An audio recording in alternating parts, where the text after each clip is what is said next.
The first thing Eva noticed was the silence. It wasn't the gentle quiet of dawn, but a heavy, suffocating stillness. No bird song, no creaking house, just a world muted and wrong. Eva sat up, heart pounding, straining to hear any sign of her brother Caleb. Nothing. Not a cough, not a page turning. The silence pressed in.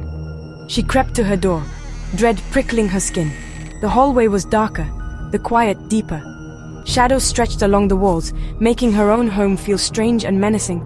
She had to check on Caleb. She had to break this awful silence.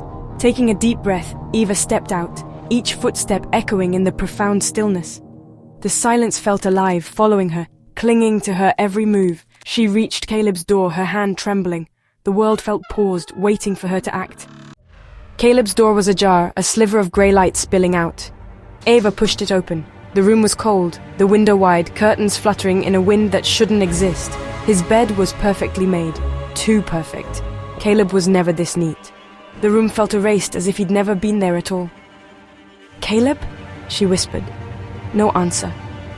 On the floor, faint chalky marks led from the center of the room to the window. Eva knelt, fingers hovering over the strange broken pattern. Dread settled in her stomach.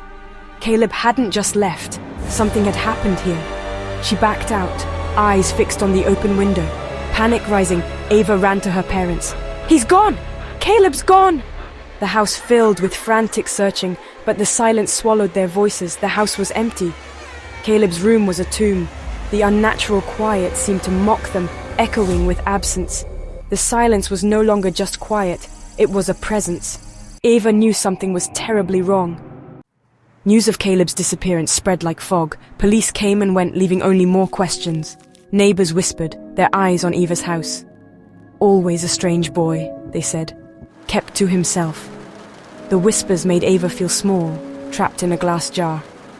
At home, her parents were lost in grief, barely speaking. At school, friends avoided her. The playground was silent, hostile. Eva sat alone, listening to the creak of the swings, the only real sound left. The silence felt alive, isolating her from everyone. She started to believe it had come for Caleb, and now for her. But she knew her brother was more than the town's gossip. The truth was hidden in the silence, and only Eva was listening. Days passed. Hope faded. Eva, desperate, returned to Caleb's room. She found a black leather-bound journal hidden under his mattress.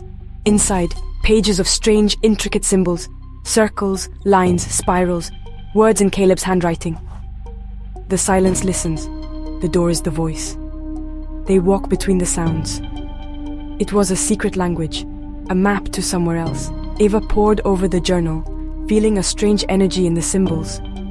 One symbol, a circle with a line through it, appeared again and again. Next to it, the quiet place, the way in. She remembered the chalk marks on the floor. They weren't random. They were part of a larger drawing. Caleb hadn't been taken. He'd opened a door. The journal was his trail of breadcrumbs. The silence in the room felt watchful, as if it knew she held the key. Eva realized she had to follow the symbols. The silence had a voice, and she was finally beginning to hear it. The way to Caleb was hidden in the language of silence. Eva was ready to listen. Guided by the journal, Eva climbed to the attic, the quietest place in the house. The air was thick, ancient, waiting. In the center of the floor, a massive chalk circle, filled with the same symbols from the journal. This was Caleb's secret workshop, his gateway. Eva sat outside the circle, tracing symbols, whispering the phrases. The silence listens. The door is the voice. The air shimmered. The silence pressed in, almost physical. She felt a pull from the center of the circle, an invitation. Fear battled with love, but the thought of Caleb gave her strength. She remembered the symbol, the way in. Eva stood, closed her eyes, and stepped into the circle. The world dissolved into nothing. The silence swallowed her whole. She had crossed the threshold. Eva opened her eyes in a world of twilight and whispers. The ground was mist, the sky endless grey. Shadowy shapes drifted in the distance. The silence here was a presence, not an absence. She saw Caleb, pale and ghostly, standing with a tall, shifting figure made of shadow and light. No one spoke. Thoughts and feelings passed silently. Caleb's thought reached her. You shouldn't be here, Eva.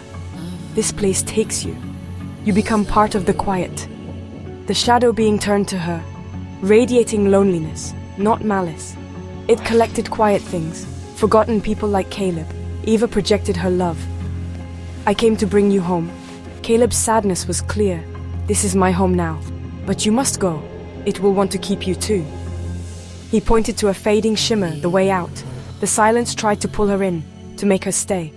Eva had to choose, stay in the quiet, or return to the world of sound. She turned, running for the shimmer, the silence reaching for her. She had to escape, or be lost forever. Eva burst back into the attic, the world roaring with sound. The chalk circle was gone, only a faint outline left. She rushed to her parents, the house alive again. The oppressive silence had lifted, replaced by the comforting noise of life. But for Eva, quiet would never be the same. That night, as rain lashed the windows, she listened. In a lull between thunder, she heard Caleb's voice. The silence isn't empty, it's just listening. Eva smiled through tears. Caleb wasn't gone, just somewhere else, part of the vast listening quiet.